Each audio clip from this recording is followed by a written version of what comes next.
निकले आप बिहार के, तो पैरवी बिहार के कि झारखंड के? बिहार के कि नहीं? तो जब अपन सांसद झारखंड के रहते तब ने कलर पकड़ के कहा हमारे बेटवा के लगाओ फोर्थ ग्रेड में लगाओ, तब ने वो लगाते कि नहीं? पूछते संगठन बड़ा कि नेता बड़ा? संगठन बड़ा कि नेता बड़ा? आपको मुंबई का कहानी बताते हैं, बाला साहब ठाकरे का नाम सुन रहे हैं? ताकत लगाइए और जम के पढ़िए। क्यों पढ़िए? क्योंकि जेबीकेएसएस की टीम को सत्ता में लाने जा रहे हैं। 100 में 100 बहाली झारखंडी का होगा, एक बहाली बाहर से। जो हमको मिल करके और खेत का आरी पर बैठ करके झारखंड का नियम और नीति बनाएगा, वैसे लोगों को चुन करके हम लोग लाने का काम करेंगे।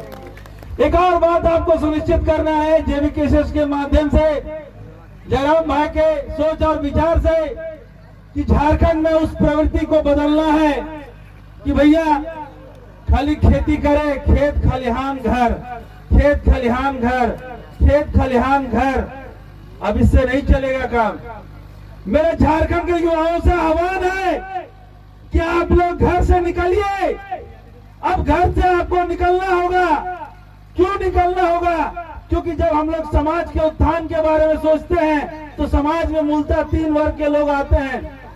एक तो हाईली एजुकेटेड, जो कि शिक्षित लोग होते हैं, जिसमें देखिएगा ग्रेजुएशन है, पीजी है, आपका पीजीटी है, जो हायर एजुकेशन है। एक वर्ग वो आया। दूसरा वर्ग जो संसाधन की कमी से इंटर और ग्रेजुएशन किया, और तीसरा वर्ग जो अल्प शिक्षित वर्ग है। अल्प शिक्षित वर्ग कि जिसकी पढ़ाई तीसरी, चौथी, 5वीं, 6ठी, 7वीं होते होते छूट गया किसी न किसी कारण से। हम आपसे ये कहने आए हैं और एक आह्वान है आप लोगों से कि रोजगार भी 3 स्तर में बढ़ता है। जो हाईली एजुकेटेड है वो एडमिनिस्ट्रेशन का काम करेंगे, प्रशासनिक व्यवस्था में जाएंगे।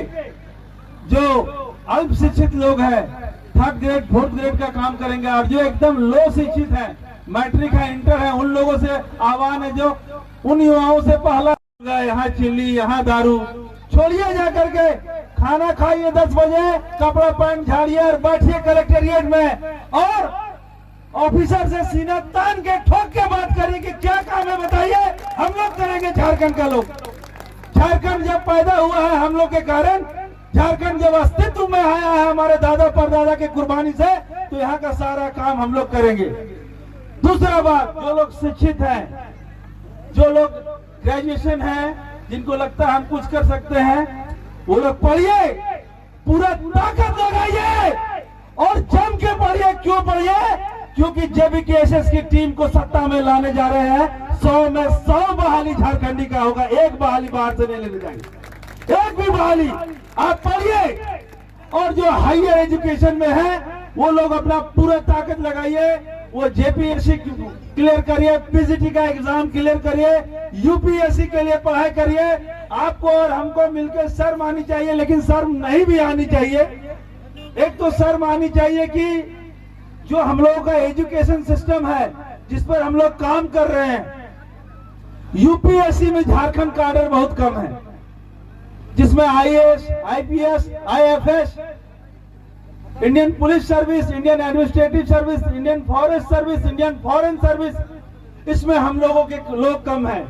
तो इसमें कोई नाराजगी का बात नहीं है, इसमें कोई पश्चाताप या पश्चाताप का भी बात नहीं है। क्यों? क्योंकि हम लोग बंगाल प्रेसिडेंसी के भीतर बिहार राज्य के दक्षिणी झारखंड के छोटा नागपुर के वासी हैं, और हमारा जो लगभग 35%, अभी तो 29% के लगभग है, वो एरिया शेडेड है जंगल से।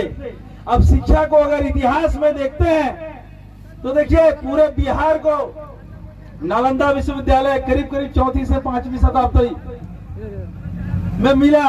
विश्वविद्यालय पहला झारखंड में 1899 में आपको संत कोलंबस मिला। अगर आप फर्क को समझेंगे तो लगभग 1700 साल का अंतर है। 1700 साल का अंग्रेज के द्वारा पहला स्कूल जो झारखंड में स्थापित किया, आपके रामगढ़ में ही स्थापित किया गया।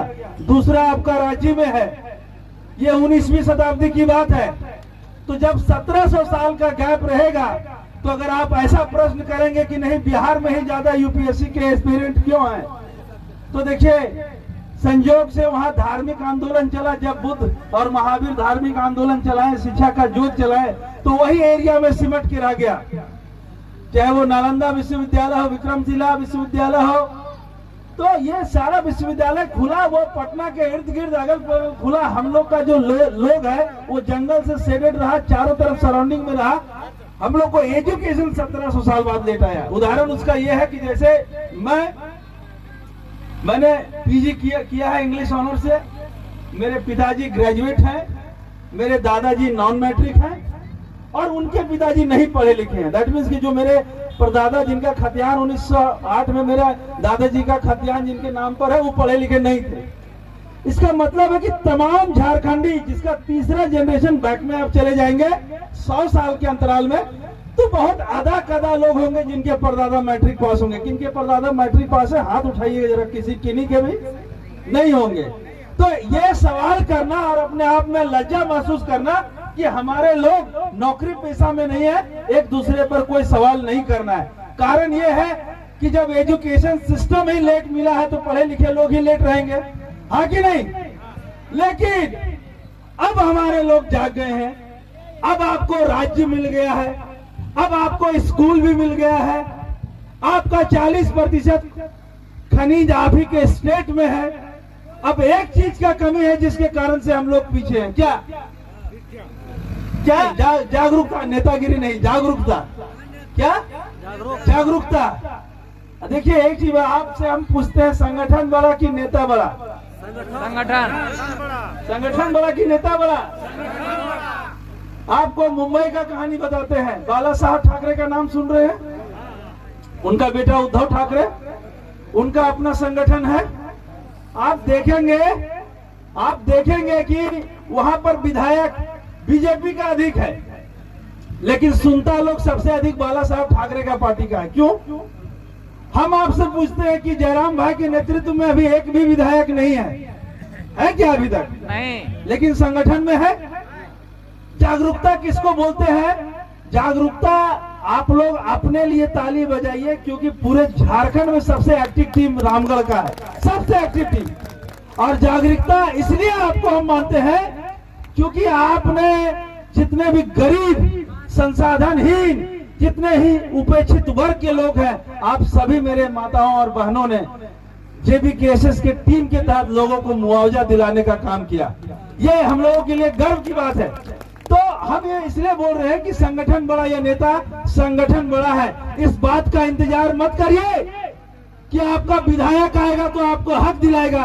नहीं, जब कभी जरूरत पड़े हक और अधिकार का घर में ताला टाटी मारिए और ऑफिस में धावा बोलिए, सब मिलके बोलिए, पूरा सरकार आपका नतमस्तक हो जाएगा। कोई विधायक और सांसद का इंतजार आप मत करिए। मैं हमेशा बोलता हूँ संगठन बड़ा रखिए। अगर एक गांव, अगर 1000 आदमी खाली होकर के डीसी के सामने कोई गुहार लगा देगा और उसको घेर देगा, वो डीसी मजबूर हो जाएगा कि भाई इस गांव का काम कराओ पहले। आपको सांसद और विधायक का जरूरत नहीं है। इसलिए हम बोल रहे हैं कि जागरूकता पहले लाने का जरूरत है। तो अब हम लोग को जागरूक होना है। दूसरा कसम आपको एक और खिलाने आए हैं कि देखिए पूरे झारखंड में, झारखंड का बात छोड़िए, अभी हजारीबाग जिला के अंदर हम लोग लोकसभा क्षेत्र के अंदर है। यहाँ के सांसद हमारे हैं, लेकिन क्या हमारे सांसद झारखंड से हैं? ये तर्क संगत है? ये न्याय प्रिय है? सब हम लोग यहाँ के, और राजा कहाँ? बाहर का। अच्छा बात है, अच्छा लगता है। तो काबा का हमारे बेटवा के 4th ग्रेड में कोई पैरवी कर रहे हो तो सांसद रख ले आप बिहार के, तो पैरवी बिहार के कि झारखंड के? बिहार के कि नहीं? तो जब अपन सांसद झारखंड के रहते तब ने कलर पकड़ के कहा हमारे बेटवा के लगाओ 4th ग्रेड में लगाओ, तब ने वो लगाते कि नहीं? तो इसलिए JBKSS का मूल जो स्वरूप है, हम बार बार बोलते हैं कि जिला कलेक्टर में झाड़ू पोंछने से लेकर के विधानसभा का चीफ मिनिस्टर तक खतियानी परिवार का आदमी चाहिए। एक भी आदमी बाहरी नहीं चाहिए, एक भी आदमी बाहरी आदमी नहीं चाहिए। कोई डायलॉग बाजी नहीं, कोई डायलॉग बाजी नहीं, कोई लिपा पुता नहीं, कोई शक सुगा नहीं, कोई डर भाई नहीं। कोई डर भय नहीं। 1857 से पहले क्रांति देने वाला 1855 में कौन? झारखंड।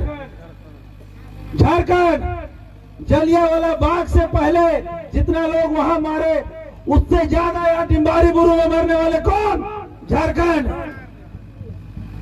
जितना भी अंग्रेज लोग हैं सब लोग पेशाब करता था कि पूरे भारत में हम लोग को काम करना आसान है, लेकिन झारखंड में काम करना बहुत कठिन है। क्यों?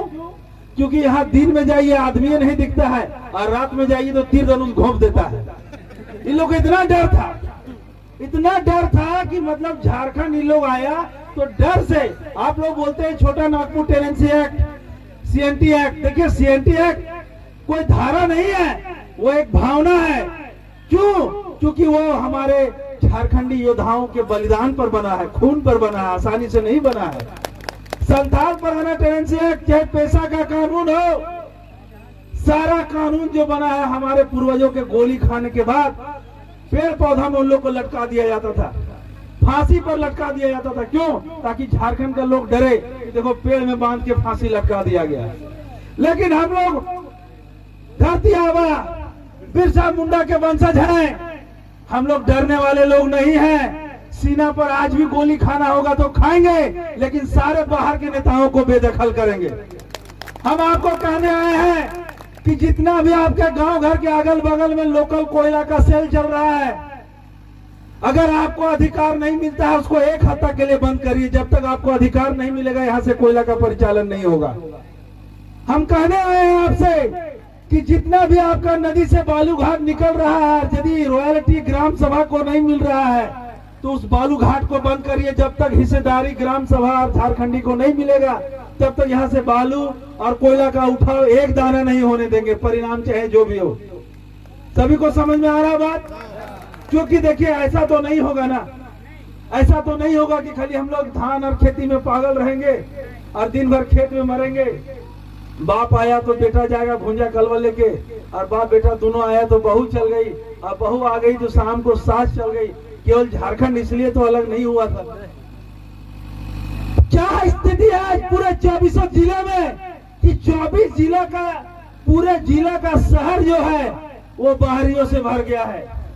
क्या कारण है कि हमारा एक भी झारखंडी का ढंग का मकान कहीं पर जिला के भीतर शहर में नहीं है? क्या कारण है? सब बाहरी लोग आने का कारण क्या है? क्योंकि उन लोग बेचते हैं कोयला और हम और आप बेचते हैं आलू और धान। किसको पैसा ज्यादा मिलेगा?